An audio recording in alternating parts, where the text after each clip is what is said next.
Hey, this is Raven Mini Voices, and super excited to share with you today a basic and easy way to discover what stone wants to come home with you.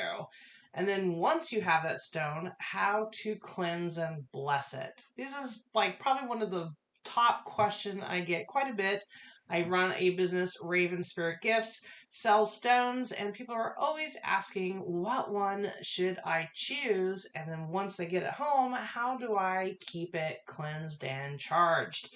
So, super excited to be able to share this really easy technique for helping you to choose that favorite stone from the beach you're walking on to a stone store or even online when you're stone shopping. So let's start with that basic question. What one should I choose? So definitely see where you find yourself.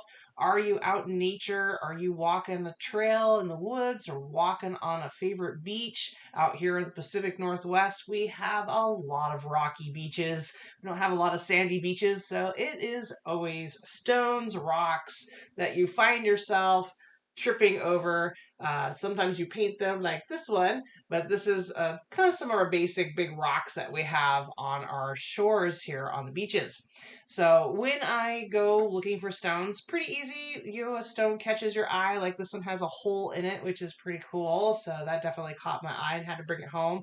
This is a nice big flat surface, so I could paint it there with a medicine wheel, which is pretty cool. So my first intention when I walk on the beach is remember you are walking into their house. So that beach, that place in the woods or even a local park, that is their home and you're walking in there. So you always want to do a little prayer in your heart, introducing yourself and asking permission to look for stones. So, hi, this is Raven. Thank you for letting me walk the beach.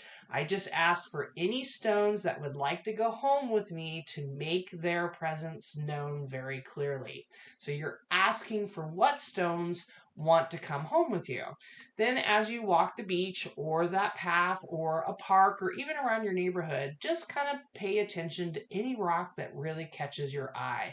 Maybe it sparkles, maybe the color is really something really beautiful, or you trip over it, stumble over it with your foot, stubs your toe. Rocks have a way of grabbing your attention, and sometimes they like to sneak in your shoe, get underneath your toe, or even trip you, and it's because they're trying to get your attention. So take a moment to stop, look at that stone, pick it up, hold it, see if it resonates with you, the color, the shape, whatever it is. Like this one kind of looks like a heart, but also has that hole, and it just really caught my eye. So, and when I held it to my heart and asked, "Are you coming home?" I heard a very clear yes. So trust that in your heart, that feeling, that good feeling, that warmth, that chill, or that very clear yes, that's the stone speaking to you and saying it would like to go home. Now, if you are shopping in a store and you're looking at all the different stones, of course, you can use the books, you can use the labels. A lot of times, a lot of different specialty shops will have each stone listed, like this one is citrine, and they'll have a little tag citrine, and maybe in it, it'll have a description of protection and sunlight and creativity. So you can go by the color, you can go by what type of stone it is, and then what qualities. If you're looking for golden armor, uplifting, sunshine, this would probably be a good match. It looks like sunshine, so citrine would be a good match. But again, just close your eyes, let your hands kind of run across the shelf, and if you come across this stone, oh, this feels really good, you can close your eyes, hold it to your heart, and let that feeling kind of resonate with your body. This is you actually doing more muscle testing or feeling that stone interacting with your energy, and then it will feel good. I picked out rose quartz and it really resonates with my heart. So that's my body and heart saying you need this. So this is a really good way to choose when you have a lot of stones to pick from, especially if you have multiple stones in front of you. You can take a moment to hold each one in your hand, hold it to your heart, and see what one resonates the best. And then, of course, maybe you're looking for something very particular. So stones can be either in their natural raw form like this, that's a rough natural rock, or like the citrine, this is a raw citrine point, versus polished like the rose quartz. So sometimes the polished feels better to hold and feel in your hand versus a rough pointy stone. So you just have to feel what feels right when you're holding it. And don't overlook carved stones. So when you get a carved stone like the little dragon head here, you can choose that because maybe you want to connect with both the dragons and the stone. And again, you can do it by size too. So if you want a bigger size or a little size doesn't matter. It's really about the vibration. So this one feels quite a bit different than this one, and I use them differently. This is a guardian here in my office, and this one travels with me, and I use it on some of my altars and things. So you have to ask what you're using the stone for. Yes, that's quite a bit to take in. So remember, the best thing is ask, "Hi, I know this is your house. I'm walking into it. My name is Raven.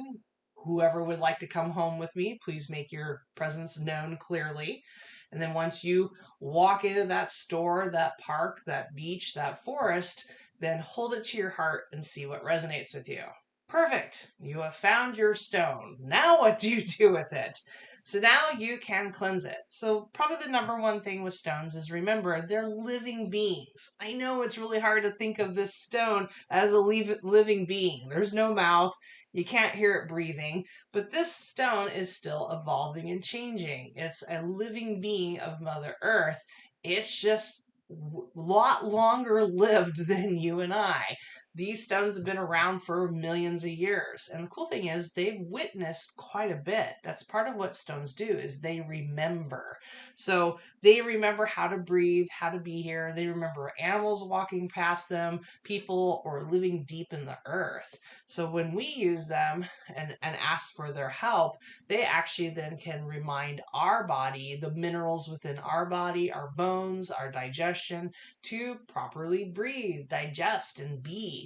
It reminds our bones to be strong. And then they can record things. Having a crystal by your bed can help you remember your dreams. You can put an intention, the yellow sunshine here. You can ask Archangel Michael to go in there and protect you, and then keep it on your desk to protect you. But what do you do for cleansing?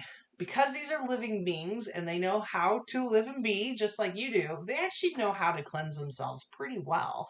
But sometimes when we have a sick friend who holds our stone, it feels kind of ooky afterwards. We want to cleanse it. So there's lots of different techniques you can do to wash or cleanse your stones. Simplest one is run it underwater. So you can sprinkle it with some water, you can spray it with some spray, you can pass it through the mist of your oil diffuser, you can even just put it outside in the natural rain. A lot of times stones like natural rain or natural. You can put it in sunshine is very cleansing, or you can put it in moonlight. Yes, it's charging, but it can be cleansing at the same time. You can put it in salt. Salt is a cleanser. Even just a chunk of Himalayan sea salt next to your stones can actually cleanse and clear them.